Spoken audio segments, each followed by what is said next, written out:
What dost thou wish? To continue to exist? Well, dost thou wish to have sensation, movement, growth, and then again to cease to grow? To use thy speech, to think, what is there of all of these things which seems to thee worth desiring?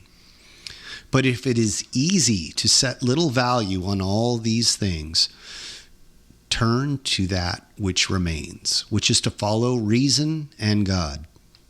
But it is inconsistent with honoring reason and God to be troubled by death. A man will be deprived of other things. To be troubled because by death, a man will be deprived of other things. Friends, this is the Formless Podcast, episode number 70, with Tyler, the superhuman, and me, Dustin. Good morning. Good morning. This is actually take 2, but I got to remember to hit the record button.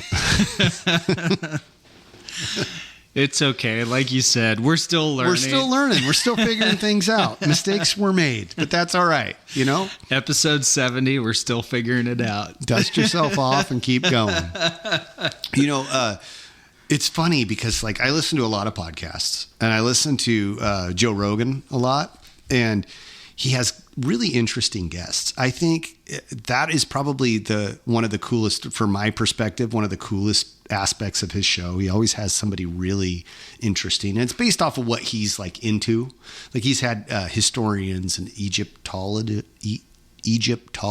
on, and like just all very eccentric type people. You know, very eclectic is the proper word, probably. Different interests, you know, martial arts or history or musicians or actors or just really wonderful different people. And they have a conversation before they start recording. And they always kind of, sometimes they'll allude to it. And it's always like, I'm always like, oh, I wonder what they were talking about. Like, I want to hear that conversation, you know, before they hit record.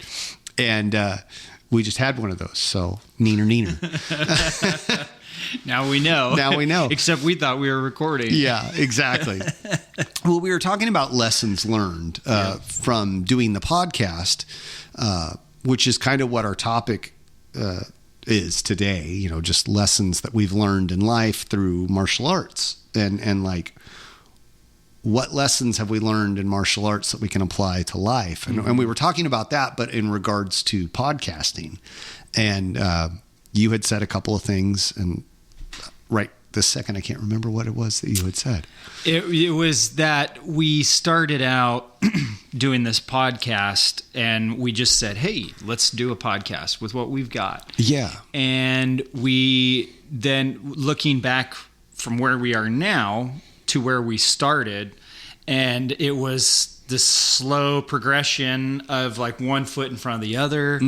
And we didn't know how to do a podcast. And I think that was part of the awesomeness of it. Well, and not having anybody like to go to. Well, we had people to go to, but like not like for this specific thing. Like, whereas like if you're learning a new skill, like if you learn how to swim or how to drive, you know, you have a teacher, you have somebody that's like, okay, now you got to put this arm over and this arm, you know, and you kick your feet and, you know, so on and so forth. Whereas this, we were kind of like,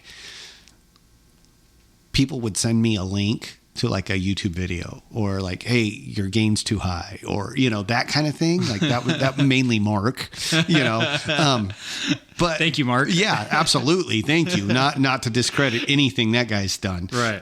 But when it came down to like actually doing this part of it, like it was freeing in a way. Like it was just like, there's not really rules. Nobody's telling us what kind of boundaries. There were no lines to color in. Like we were just free to do very abstract. To be formless. Yeah. Very much so. Good point. Yeah, and that was so do you have more on No, that? Yeah. I mean, it was just like, here you go, you know, jumping out of the airplane without a parachute. Let's go. And I think that's sometimes that's the best way to do things. Like as I was saying, before we realized we weren't recording, I was in the middle of saying that you go to learn swimming lessons, like you were saying, and you go to hire a teacher to teach you how to do it. So the teacher is kind of like your mentor, so to speak. Well, we didn't have somebody that sat down with us and said, okay, here's how you podcast. Here's how you cast. Do this, don't do that. Never talk do about this. Don't talk about that. Yeah, and all that stuff. And we didn't have anyone to do that. And I think that's fine. If anything, I think that's a positive. Yeah.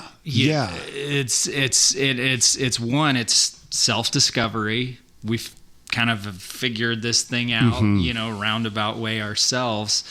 And importantly to me, when I look at those things is we have those little mistakes, like, hey, you need to turn up your gain, type things. Whereas we have those mistakes that were learned real world, from actual mistakes, versus it's nice to have a mentor that says, do this, don't do this, never do that, do this. And when you're taught those things, like when the mentor has those lessons and says, oh, hey, don't do this thing, because don't move your arm like this when you're trying to learn how to swim, because you won't as effectively move yourself through the water. And I did that for years. But what I'm not saying I did, but the mentor might say, I swam incorrectly for years, right? Before I learned how to properly do it. The wrong technique. And so, but that mentor, because they did that and they did things the wrong way, they already made that mistake for you. They made that mistake for you, which is both a positive and a negative, because they have that mat time or that experience that says, don't do this because this isn't the right way. And so they understand it in a deeper way than the pupil or the student does, because the student never made that mistake. Or like, the stove's hot, don't touch it. Yeah. Okay, but if you don't touch the stove, you don't know what hot is. Yeah, right? Exactly. Like, you touch the stove and you know what hot is. Don't touch the stove. On an intimate level, right? Yeah. Like, oh, hey, that's what hot is. Like when I was a kid, they always said we had electric fences for the horses and the cattle, and they say, don't touch that fence. Yeah. And then, one day I accidentally touched it for whatever reason. You found out what that electric fence does. That's why you don't touch it, zap. So, and again, how far do you want to take this? Okay, jumping out of an airplane without a parachute will kill you. And, I got to go find that out for myself. How far do you take that? There's obviously an extreme there that you don't need to... You don't need to experience that for yourself. Yeah. But it's nice to branch out and just to do things consistently. That's what I would say is the key word, consistently. And we recorded podcasts and we just did it and didn't have anyone telling us what to do or how to do it. And we've really figured it out in a good way. Yeah. It's really cool. Yeah. It's been really cool, and it's been fun, and it's been... it's made me sit and contemplate, like really think about topics and things. And like, there's more to it than what I originally thought. There's more to stuff, and it's like, it's allowed me to sit down and go, okay, let's really draw this out. Let's dig a little deeper. And what does this mean? And it's allowed me to think about things in another way. It's a lot of self-reflecting. Yeah. And it's cool. It's kind of like chess. Like, have you ever played chess? Yeah. Okay. It takes a long time to learn. You got to memorize like what each piece can do, and they can each do individual things that the other pieces can't do. And then once you learn the basics, it's about learning how they work together, right? Like, it's really it's a simple game that has a lot of depth. And then you delve deeper into that, and you learn combinations, like pieces that move together in conjunction. Like if I move my pawn here, I need to move my knight behind it to cover, and that kind of thing. But then you learn, like, even deeper, you go openings and closings and the Scandinavian or Sicilian opens. There's all sorts of, like, there's books written on, like, just how to start the game and, like, what they call the opening, and it's that part I find really interesting for me. Like, it's just given me that, like, okay, hang on. There's more to it than just that. Like, whereas before I might, like, glance at something or, like, go, oh, wow, that's cool. Well, why is it cool? Oh, you know why. What I mean? Like the why. Yeah, that why is more important now, I would say. Yeah. That's definitely, I think, as we get older, the why becomes more important. Like when I was in my 20s, the why of why this thing works or why this thing doesn't work or why this is good or why. Yeah. I call it the why. Yeah. The why. The WHY. The why. Why is this so? Why does this work? And I noticed when I was in my 20s that was an important thing to my dad, was the why. Why are you doing it that way? Yeah, why. And even in my teens, even in my teens, the why. He was real big on the why. And then when I got in the 20s, it was still the why. And now that I'm in my late 30s, I can see, like, oh, okay, like now I'm starting to wonder about the why. Yeah. It was like, Dad, I don't care. I just want to get this thing done. Yeah. And now it's like, oh, wait a minute. Okay. Yeah. So, but the kind of one of the things I wanted to talk about today was with the podcast. I mean, here we are on episode 70, and one of the biggest whys of we've gotten this far has been the consistency. Yeah. Consistently doing it, consistently showing up. Mm-hmm. And it wasn't that this big giant leap to get from, this stepping stone, the M stepping stone to the N, or then the O and then the P, those stepping stones. It wasn't a big leap. It was just these little consistent steps in front of each other, one after the other, just consistently coming and having fun grinding out these podcasts. Yeah, showing up. Walking through the door. I did a podcast on that. Yeah. What was that, like a year and a half, 2 years ago? Probably 2 years ago. Yeah. Walking through the door. And showing up. Yeah. And sometimes the enthusiasm is really high. And then sometimes it's not as high as it should be. Mm-hmm. But, like, doing it anyway because it's what you committed to. Mm-hmm. I think all of that translates to martial arts. All of it. Walking through the door, you got to show up. And then you also have to, you have to do the work regardless of how you feel about it at that time. And that goes with a lot of things. Starting a good habit. Mm-hmm. You got to show up. You got to do it. And even if you don't feel like it, sometimes you got to do it anyway. Mm-hmm. I think that for me, like, that's one of the things I think martial arts has taught me. Like, show up, do the work.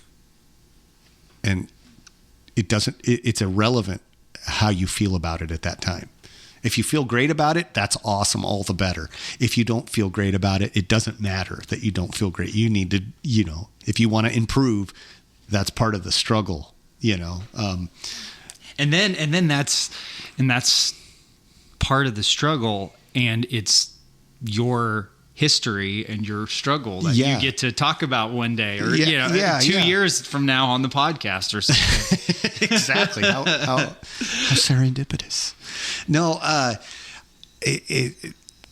when we got together and we were talking about what we were going to talk about today, I was like, I can't think of what lessons I've applied to my life from martial arts. Like right at that moment when we were talking about it, you had a couple ideas, and I was just like, I can't think of anything, but I'm sure that when we sit down and record, I'll have something.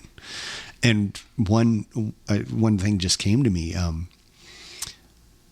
There was a point, and I've talked about this in teaching a few times, but there was a point when I had got my purple belt or my advanced purple belt.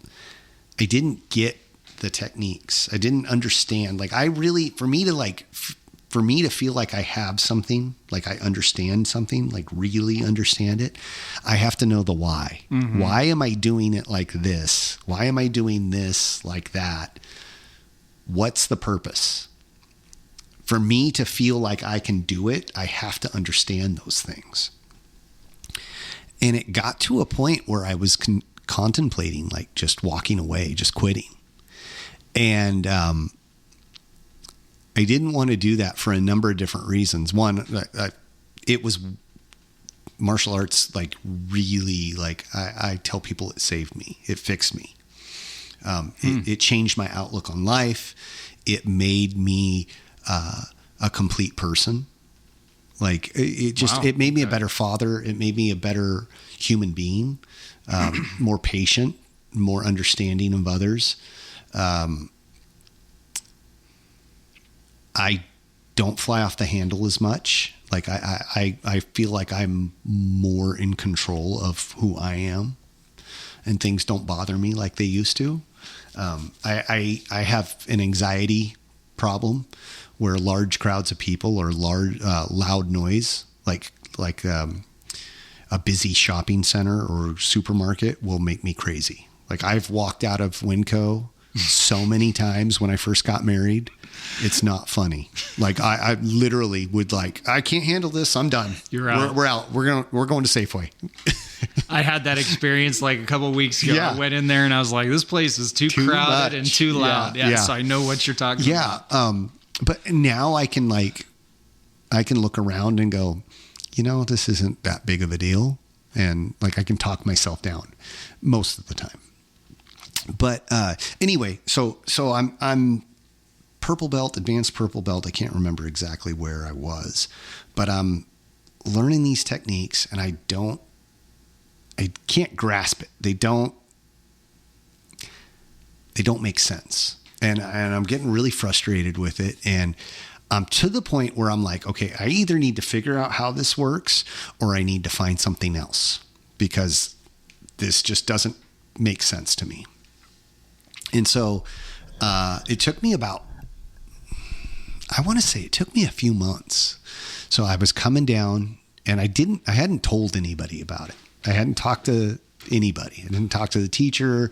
I didn't talk to friends about it. I didn't talk to my wife about it. I was just kind of like this internal struggle, and I didn't know how to broach the subject with anybody. I was a little embarrassed by it, and I didn't know how to figure it out. So I was just internally just roiling, and I just decided, okay, I'm going to try something different every time I come to class until I figure this out. And so sometimes I would be in the back room, I'd show up a little early and I'd go practice in front of the mirrors, and I'd try it on my left side, I'd try it in reverse, and I'd doing all the little tricks, and nothing's working. And I'm just getting more and more agitated by this whole thing. And, so I was like, okay, I'm just going to practice until I get it. Well, it just wasn't gelling. And then, and it had to do with punching. There was certain techniques, and basically it was a punch, and I couldn't make them work. So I was like, okay, that's it. And then one of the classes we went to, it was just all sparring. And I'm like, I'm going to use nothing but these techniques, no matter what, until I can figure out how this works. And it took a lot of getting punched in the face and the gut and everywhere else until I was like, okay, my hands need to be here when I throw this punch, so I'm covered so I don't eat that shot from the right side. this is why we do it like that, and it was slowly like grabbing those puzzle pieces and go, okay, these two don't fit, grab another one. That one kind of fits, grab another one. Oh, that's how that, and it just started to slowly like come together. And then I got past it and moved on and figured it out. But I think that right there, that lesson was probably one of the single most important lessons that I learned from martial arts and applied that to my life. And I'll tell another little story about my son Hunter, who is an amazing kid, in my opinion. I think he's pretty amazing. But he took to school like a duck to water. Like, he has always gotten really good grades. He's very studious, does his homework, all of that stuff. I never did. Like, I shouldn't have graduated high school. I flunked out of college 3 times. Like I was not a good student. Okay. Like that, I'm the poster child for not good student. Okay. And he, when he was younger, he was struggling with something, and I can't remember what it was, but I was telling him this huge, long story of trying to relate to him. And I'm like, like when you're really studying for a test in school and you just don't get it, and you just got to work, and you make flashcards, and I'm giving him all of these details and stuff. And he just looks at me after about 30 seconds of talking. He goes, I don't have that problem. And it's like, I got nothing for you, kid. Sorry, I can't help you, But what this taught me, what that specific thing taught me, was that, like, you need to look at things from a different angle. You need to take a different approach, and you need to have the patience to understand that sometimes you're not going to get that right away. Mm-hmm. And that it's okay that that's part of your process for learning. And sometimes the struggle is part of that. And it's not always going to come easy to you. And sometimes you just have to, you got to slog through that mud before you get to that other side of that, whatever it is, you know what I mean? Uh-huh. And so that is, I think, probably the most important lesson that I've gotten so far out of martial arts. Wow. That was a whole lot to say to get to that point. No. Yeah. Yeah. So you're saying that showing up to class like you were doing and trying something new every time, that was what kind of, then you eventually figured out the why. Yeah. Like I figured it out, and I had help. It wasn't like I figured it all out on my own, but what I think it boiled down to was I didn't have the experience of doing it. And it was one of those things where, like, it doesn't matter how much teaching you have or how much you try, but you have to put the time in. And up until that point, it was like I could watch you do something. I could watch Sensei Court do something. I could watch, another student do that and kind of like put the two pieces together and figure it out. And that wasn't too much of a struggle. Your small little corrections here and there, and you kind of figure it out as you go. Right. Whereas this was like more abstract and more like trying to describe the color blue to somebody who's colorblind. Okay. You know what I mean? Okay, now we're going to talk about how that makes you feel and how that makes you, whatever. I don't know. But it didn't, for whatever reason with me, it just didn't connect. And I was like, okay, I'm hard-headed enough to just keep ramming my head into this problem and it doesn't fit. It doesn't fit. How many times do I need to do this until it fits? And it wasn't going to, probably, if I had continued on that path, until I was like, okay, let's try another approach finally, after however long of struggling with it, So I think it kind of just showed me like when things get a little bit tough, that there's another path. Mm-hmm. There's another route around your issue. Mm-hmm. And maybe you need to look at it from a different perspective. Yeah. Interesting. Yeah. Okay. What, when you had the, like, sometimes I like to think that you had those moves you wanted to practice, mm-hmm. right? So you were showing up to class consistently. Sometimes, do you think that, like, at least I think sometimes what I have to do, and maybe some other people have to do, is we want to understand something, the why, mm-hmm. the why of why something works.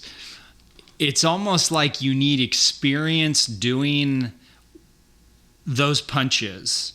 Then you need to get a certain amount of experience. Then you start thinking about the why.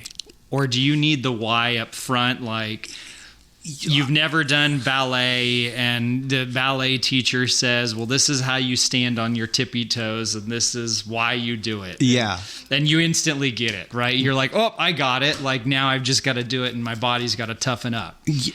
You see what I'm saying? Yeah, like, yeah. Well, there's a purpose. There's a purpose. There's a purpose for this. And that was like, I couldn't grasp that purpose. And therefore the why. The why, yeah. I couldn't understand those two things. And it was like, why am I doing it like this? What is the purpose of this? And I had to search for that. Like and it wasn't that like anybody hadn't explained it to me. I just didn't get it. My thick head was like, that's dumb. Why do you want to do it like that? You know? And it's not like a jab. The jab's pretty self-explanatory. It's fast. It's a probing shot. It can be used as a lead up to a combination. There's all these other reasons for it. There's like all sorts of hundreds of reasons why you throw jabs. This was more of a rare thing. Like, you're not going to use these constantly. This isn't something that happens all the time. It's a once in a blue moon kind of thing. And it didn't gel. And it's not something that I go back to and use all the time, but it's something I can do and I can pull off, and I understand, more importantly, how and why to use it. But that wasn't the lesson. The lesson was more about figuring the problem out and like how to go about it, instead of like cussing and screaming at the air and like just frustrated. It was like, there's a smoother transition here, and you just got to figure out what that smoother transition is. Mm-hmm. And so that, I think, is applied to my personal life in ways which, holy cow, like problems at work or problems at home or just everyday issues that I come across. It makes me kind of reflect back and go like, are you sure you're doing that the right way? Like, is there maybe another option that you haven't thought of yet? So it makes me kind of step back and get out of my own way sometimes and like look around. Interesting. So with the why, you know what I'm saying? Like what I was saying with the question was, so for you had the lesson wasn't so much. The lesson was like you were saying, your lesson was figuring out. How did you word it? The lesson was figuring out a different angle, or like instead of like just banging your head against the wall, like, why can't I figure this problem out? Like, maybe take a break and step back and go, is there another way around the wall, or should we just run right into it again for the 10th time? Yeah. I mean, we're putting a little bit deeper dent in it. Yeah. Eventually we might break through a couple hundred more shots into this wall. After your head's broken. Maybe let's look for the ladder that's over here, that kind of thing. Yeah. It made the problem not so big, for one. And then it made it also like look for other options. Like, look around. Yeah. Maybe. And if I had to do it all over again, I think I would have asked for more help too, and not been so ego driven. Because I think ultimately it boiled down to like, I don't need to ask for help, you know, because I could have gotten it from anyone in this building. Like, would have been like, oh yeah, here's what you need to do. And I could have solved this problem instead of internalizing it and like mulling over it and just like, struggle, you know. You know what I mean? Oh yeah. Yeah. I mean, I'm sure like that's not a uncommon problem. Oh, us guys, man. Yeah. Exactly. But so the interest. Oh, do you have more? No. Go for it. The interesting thing on that is to get to that point where you were ramming your head in the wall and saying, "Oh, okay, now I need to look around and see where's the ladder. Hey, what about that ladder over there?" Yeah. That's so interesting because that problem that you hopped on this path and you said, I'm going to do martial arts, and you went down this path a certain length and then you hit that wall. Yeah. And then you said, oh wait, like here. And then you started figuring out, okay, I need to look around for the ladder. And the nice thing about that is okay. So my question is, if you would have asked somebody, do you think if you would have asked somebody and said, hey, this wall that I'm running into, do you think it would have been as rewarding to you if you would have asked somebody else what to do to get through your wall? I don't know. Yeah. I don't know. I think I probably would have ran into it again. A couple more. Yeah. A couple, how many? A little bit down the road. Eventually I think I would have hit it again. But it might not have been with martial arts. It could have been with some other aspect of my life. But, yeah, that's an interesting, I probably would have hit that wall again somewhere, somehow I would have come across that problem again. Oh, yeah, no, for sure. There's walls at every stop. What I was saying is, do you think it would have been more rewarding and satisfying if you would have asked someone else for help and they would have said, well, there's the ladder over there. Yeah. That's how you get over the wall. Hey, you dingus, this is how you do it. Or do you think it would have been more rewarding that you hit the wall and then you looked around yourself and said, man, I got to start looking around? I don't know. I don't know. That's a good question. I don't think it would have been. I don't know if it would have been or not. I suppose in the right context with the right help, it might have been. But I think it was something I personally had to figure out for myself. That's what I was thinking. Because I had a little bit of help. I had people like willing to help me and explain things to me and be like, okay, no, you need to be up here on your toes, on the balls of your feet, not on your heels. You need to, your hands need to be here and there. And those little guidelines or goalposts were helpful. But I still didn't like grasp it. Yeah. You know what I mean? Yeah. Like if you take Spanish in high school, you learn Spanish, but you don't really know Spanish. Like you could go to Mexico and you could probably communicate a little bit, but like you're not going to understand, or they're not going to understand. Like it's not the same. Like you're not immersed in it. Yeah. And I think I really had to just like put myself in it over and over again and just kind of like, I'm only going to learn this from experience, kind of thing, And that just goes back to what I was saying. Yeah, not to interrupt. No, but go for it. That was what I was saying is that immersion of you finding that problem out for yourself, that conveys a whole deeper why understanding. Yeah. I don't think it would have meant the same to me had I had gotten help. Yeah.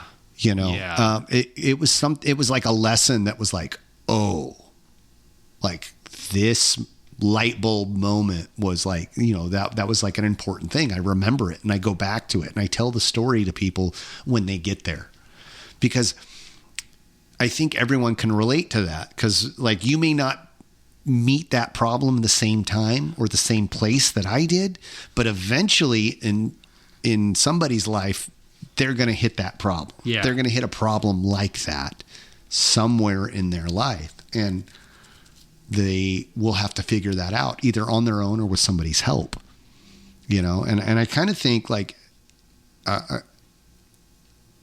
as a martial artist, you should help others that are training to get through those problems. But as a human being and just doing the right thing as a human being, like, I think it's our job is that to be like, hey, dude, you're my friend. I care about you. I made this mistake. Watch out for that. Yeah. Right. Yeah. I don't know, maybe I'm off base there, but I that's what I feel like. That's how we should interact with each other. You know?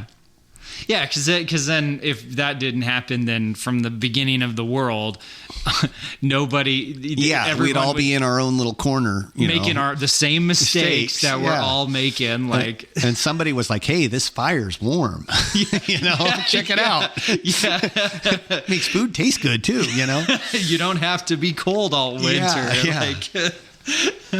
Yeah. So that's the other extreme, right? Yeah. No, but it's almost there's a sweet spot somewhere between finding things out for strictly on your own, right? Mm-hmm. Your own efforts, your own devices, you found it out on your own, versus somebody else telling you, okay, this is how you live your life, this is how you train, this is how you do this punch. Mm-hmm. You do this, and you don't deviate from this, and you follow this path exactly, right? And there's there's somewhere between that. It may not be in the middle, it may be towards one side or the other, but there's like that sweet spot. Yeah. And like when you found that out yourself and you said, oh, I need to pick up that ladder over there and go over, wasn't it so much more satisfying? It definitely was. And like I said, I don't think it would have been as impactful had I'd had the help. Yeah. Like I did have, I want to be clear, I did have help. Like I had it here and there, but I didn't go out seeking it. Like I didn't go to you and be like, Tyler, I need help. Help me figure out how to make this work. Right. I mean, there were other things that I definitely did. But it was more, and I think a lot of it just had to do with my own internal BS. Like I was just struggling over it, and my own ego wouldn't let me go to anyone or like ask for help more. And again, now if I had to do that all over again, I'd be like, hey dude, can you come over here for a minute and just show me how to do this? You know what I mean? Like now it's like no big deal. I don't know how to do this. Help me figure it out. But I had to get through that to figure out for myself that it's okay to like get help if I need it, or to step back and go, let me scratch my head on this for a minute. There's another way to figure this out, and you're just kind of going about it maybe the wrong way, or you're looking at it from the wrong angle. You need to like sit down for a second, or climb on this ladder, or look around the corner. And that is such a valuable gift to have, to step back and be like, you can step back, you hit that wall and you take a step back, and maybe you try a few different things to get around that wall, under that wall, over that wall, through that wall, however, and you hit that, and then you step back, and then you say, I found myself stepping back and saying, okay, do I need to go ask someone for help, or do I need to look up on my phone, and ask the internet? Or do I just need to figure this out myself? Like, can I figure this thing out myself? And I've gotten to that point now in my life where I'm like, I'll do that. I won't just immediately say, no, I can figure it out. Yeah. Or no, I need to go ask someone for help. I'll step back and be like, okay, do I think I can figure this out myself? Like, I was having an issue with my washing machine the other day, and I was like, I know I can figure this out. Like this, I don't need to call a service center, repair guy, and pay more for the repair than I paid for the washing machine, right? Yeah. And so I was like, no, there's got to be a simple solution to this. And I Googled it, and sure enough, all it was, I needed a flathead screwdriver to unscrew a screw a little bit more. Yeah, I don't know. Wow. Yeah. And that it was a simple solution on without going into too much detail on the dryer or the washer, but it was simple, and I just it was satisfying to figure it out. But I actually stopped and I took a step back and I said, man, okay, do I need to call someone? Do I need a new washer, or can I figure this out myself? And I Googled it and I figured it out myself. And luckily I had the Google, right? To ask that question. Because you probably could have figured it out. It just would have taken longer. Well, that one possibly, yeah. The solution to the washing machine was the discharge drain, that where it drains all the dirty water. I'd had that shoved too far in, or not too far in another hose, and then that hose went further away and drained out of the washing machine. Yeah. But the screw, I had a what are those things you screw like on a hose? It's like the hose clamp. A hose clamp. A hose clamp connecting the two pieces, and I had that cinched too tight. And when you have that cinched too tight, squeeze the hose. It squeezes the hose, but what actually happens is it creates a suction pressure inside the hose that will suck the water out of the washing machine. That while it's trying to fill your washing machine, it'll fill the washing machine. But if you've got that thing clamped too tight, it can create, and there might already be other water in the lines. Like created like a vacuum and pulled the water. It creates a vacuum and pulls the water that you need that water in the washing machine to wash your clothes. Otherwise, you hear the washing machine going and they're just some wet clothes because it filled up, then it drained all the water out before the cycle finished. Okay. And so anyways, so that was something that could have caused, they're like, oh, well, your water pump inside your washing machine, I think that's the correct term, your water pump could be bad and just be open all the time. And so that as soon as the water drains in, it's just draining right out. That could have gone bad. But instead it was that suction on that. And I was like, I didn't know that. Did you? No. So that's one of those, like, I don't know if I would have found that one out on my own, you know? Yeah. So I wouldn't have thought to loosen the screw. The hose clamp. Yeah. So usually you use the hose clamp to clamp things so tight that there is no leak. But in this case, you want a little bit of an air leak in it. And so anyways, so I figured that out. I won't forget that lesson. Yeah. But the thing is I figured that out. Ultimately, I guess you could say I figured it out on my own, because I was like, well, what's going on here? And Googled it and went through a few different pages. And I was like, this is what my washing machine's doing. It's draining before it's gone through a whole cycle. Mm-hmm. And it's draining even before it fills up all the way when you put the soap and the water in. And so then I worked my way through. But it was so satisfying, and I got done with that, and I was like, you know what? I will never forget that. Yeah. Because I found that out on my own, and I found that out through trial and error, and I'll never forget that. Yeah. Yeah. You know, that stays with you. That one stays with me, just like you having to work through it by hitting the wall. That stays with you. Yeah. I see what you're saying now. Like, I don't know how much more impactful that would have been. Maybe with the right teacher, it could have been. Yeah. But I was too dense to even go to the teacher, right? Like, at least you were smart enough to pull up the phone and go, hey, let's Google this, you know? Let's see what the issue is. Oh. Yeah. So, and I remember, to this day, I still have to work hard at a couple of the kicks where we spin around, like our back kick and our spinning reverse. And I was having problems with a back kick, and I thought it was a balance issue. And then one day, it was when Sensei Blue was out here, and this was right before, 6 months before our black belt test. Oh, okay. When we brought him out, we brought Sensei Blue out. So our teacher, Sensei Court, his teacher is Sensei Blue, and we organized for him to come out and teach from Wisconsin. We should do that again. Yep, I agree. And so I absolutely agree. And Sensei Blue, if you're listening, we need to get together and clear your schedule so you can come out again. Yeah.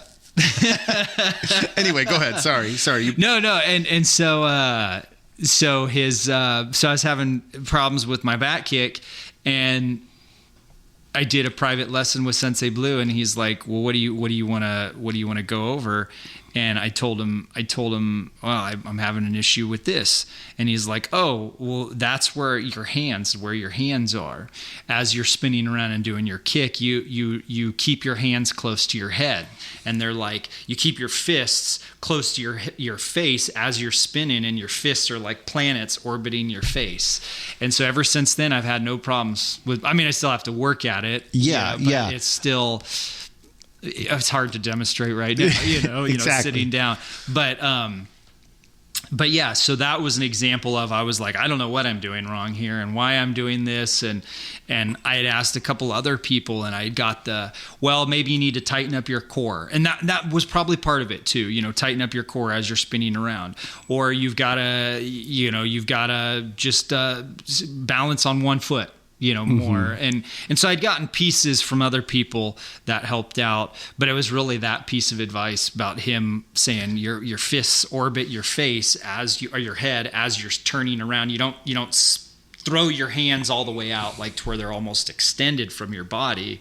You keep them in close just during the spin. And that fixed it for me. And I don't know if I would have figured that out on my own. Yeah. Maybe eventually. I think that's like one of the little fine details that comes with like just years and years of teaching, and like seeing all different body types and different personalities doing these things. Yep.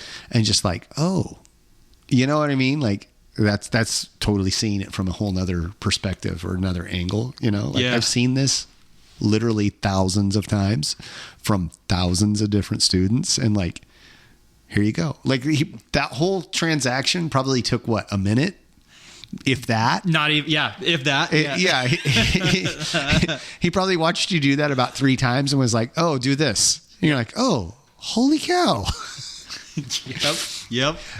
Those are fun moments. Yeah, and see that's another moment where that was a one where somebody else just had the answer, and they showed me, and it's so easy because, it's so nice because that moment, I remember it. It's distinct. It's just as distinct as the other moment, a couple days ago with the washing machine, figuring it out on my own versus figuring it out with an instructor who's like, oh yeah, just do it like this. And that's one of those nice things where I don't want to spend however long grinding out on my own time figuring out this little problem, whereas the teacher's just like, oh, you just put your hands here and that fixes the problem, right? Do I really want to grind out weeks and weeks trying to figure this out? And and like, I don't think you could go through your whole life with somebody telling you how to do everything. Absolutely not. I don't think it would work. Nope. You would not be the person you are. Right. There are certain things that you have to grind out. Like yourself. You've got to slog through that mud and get to the other side on your own. There are just things that, like, experience matters. Experience matters. And that's the other side. Like, how do you define a master? Like somebody who can look at something like that and be like, oh, fix it like this.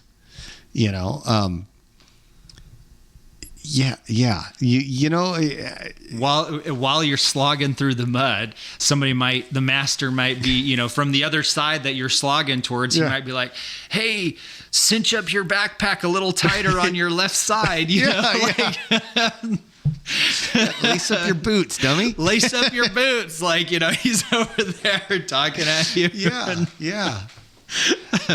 So that's, but it's such a paradox, right? Because we want to figure things out on our own, but then we also want help, right? Like, it's one of those. Well, and I think a lot of it has to do with where we're at in this time. Like, because we have so much stuff and so much, we have access to so much information. It's like, when you do come across that problem, it's like, well, why can't I just figure this out? Because everything else it's at my fingertips. As long as I got a connection to the internet, I can find out like that. How come I can't figure this out? You know? Whereas like 100 years ago, I don't think that would have been such a concern. Like, I think people understood that differently. because it might take you weeks to get that information, you know, or if it was even available. Like, you know, in the days before the internet, if you didn't have an encyclopedia, your rear end was going down to the library, and hopefully they had one that was somewhat current, you know? Yeah. To be fair, they didn't have washing machines back 100 years ago like they did. Yeah. More complicated society, yeah. But like the principle's the same, yeah, though. Correct. Like, you know, with the internet, you pretty much can figure out almost any question pretty quickly. It's like when you can't, you almost feel like, well, how come I can't get the answer? Yeah, how come I can't just find the answer? Yeah. Why doesn't it just fix itself? Like, yeah. So, but the one thing I wanted to touch on too on the why is sometimes the why. As I get older, I want to figure out the why. You know, why does this? Why does tightening down the hose clamp on my washing machine cause suction that causes, you know, the water to drain out? Like, why does that work?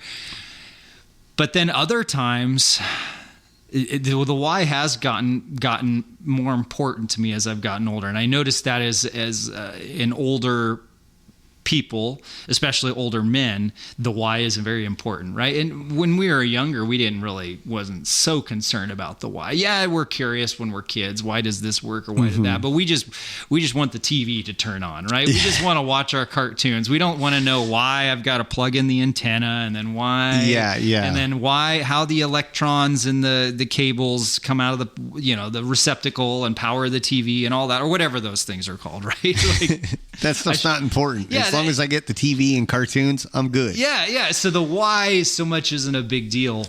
But as we get older, it seems to be, I mean, I can only imagine in 10 years where I'll be like, the why will be more important. I don't know, maybe not. But I've noticed sometimes in life, you don't have time to figure out the why. When I was in the military, a lot of times you had certain things you had to learn how to do, like learn a piece of equipment or a certain training technique. And a lot of times or for example, if you're a student in a classroom in a math class in high school or even in college, you may not get a concept of how like a multiplication problem is done, right? And so you raise your hand, you say, well, how does that work? And then this teacher explains it and you still don't get it. But the rest of the class does. And the rest of the class is getting bored and they want to move on and the teacher's losing control. But you're that one person that says, well, I still don't understand. At some point in those instances, you just got to put the why on the back burner. And like, I'm going to figure this. I'll figure out the why part in a second. I have to figure the why out in a later. I don't understand it right now, but I have to put it on the side for now, the back burner, for the sake of moving along. And I've noticed, at least in my life, that's been really important, where there's just sometimes I don't understand the why.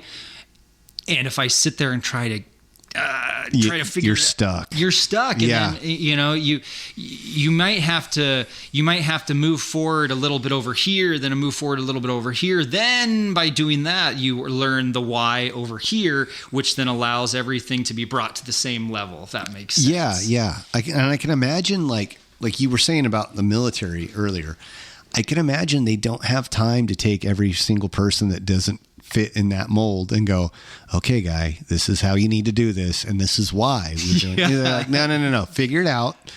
If you don't understand it right now, you'll figure it out. It'll become clear in a minute. But right now, we're moving the whole crew along. You don't have especially in combat. Or you're going to be in combat. Like, we don't have time to figure this out. Here you go. Here's your stuff. Go to that hill. Do this. Yeah. I had a team leader that I'm still real good friends with, lives in town, and we stay in contact all the time. But he was my team leader, and when he was first in charge of me, he said, Tyler, he's like, you always I would tell you to do something and you would ask why do we got to do that? And he's like, and I would just tell you, go do it. I don't have time to explain the why we are doing this. And I don't even know the why, but we just that's our orders. Like, you know, so, and he, every once in a while he'll joke about that. And that's a nice, lesson that I think I learned, and I think sometimes other people need to learn, is sometimes you don't get the why and you just have to do it, and you're going to figure it out. You'll see the why later. And you just have to be comfortable not knowing the answer. And that's been a big lesson. And I think that's a big lesson for a lot of people, including me. That's a hard lesson to digest, because we want the why we're doing something. Yeah. And sometimes we just have to do it. And it's all context dependent, right? Well, and exactly, situation. Exactly. Right. So obviously, so it just depends on what your activity is or what you're trying to learn. But that's the flip side that I've learned, is I'm like, oh man. And I try to tell people that these days, like sometimes like working on movie sets, time is money on a movie set. And in a lot of jobs, you know, time is money, and people, you get a lot of egos on a movie set, and one, you might accomplish the same goal, but they've got two different ways of they want to do it, two different paths they want to do it. And telling people, no, just do it this way. And they're like, but why? And it's like, I don't have time to explain the why. Can you just go set that light up over there and do it this way? Like, yeah. And it's really because that's the other side of the coin. Is we want to know the why, but sometimes we just got to do it without knowing why. Yeah, sometimes the why isn't as important right now. Right now, it might be important to you or me, but it's not important to the project. It's not important to, you know, that will come. That will come. Yeah. The answer will come. Yeah.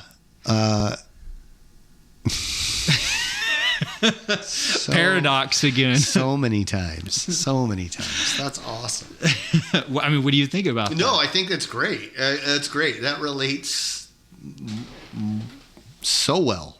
Yeah. To that. Did you ever have that experience in a classroom where somebody didn't get a math problem or a science? Dude, that was me like every other day in school. Too. Yeah. And it's almost like the class moved on and they're figuring out how to do this complex. And you're looking around going, am I the only one that doesn't understand this? Yeah. Oh, yeah. And it stinks. It stinks. It's terrible. You're like, am I the only dummy on planet Earth that doesn't get this? I had good teachers that for the most part, if I can remember correctly, they would be like, hey, it's okay. I'll get with you afterwards and explain. Oh, yeah. You know? Yeah. I had one teacher that's like, it's okay that you're not understanding why. Just chill out for a minute. Just follow along. If you have a problem, I'll help you out as we go through. It'll come clear, and it'll be like flipping on a light switch. Just hang on. You're in the dark right now. Don't worry about it, you know. That was when he was being nice. Other times he'd be like, just shut up and sit down. Hang on. You're on a ride right now. Hang on. But no, I think that applies to so many different things. Yeah. And that's, it's hard to tell in my experience. It's hard to tell when you've got to figure out the why, or when to let it go, for now. And that's a intensely personal thing. That's context and situation dependent. Yeah. You know, that type of stuff. But the other flip side of that is knowing the why. When you know the why and you know why you're doing something or why something works, man, doesn't it click? Oh, yeah. It clicks so hard. And like,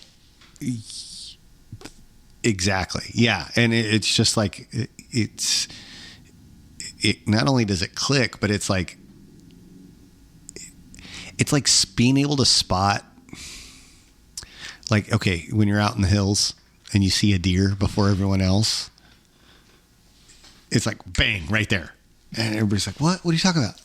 Where's it at? What? Oh, you know, it's like having that kind of connection, like that happens. Like it's just smooth.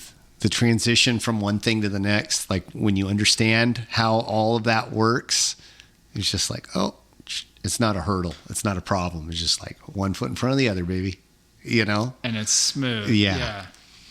Interesting. Yeah.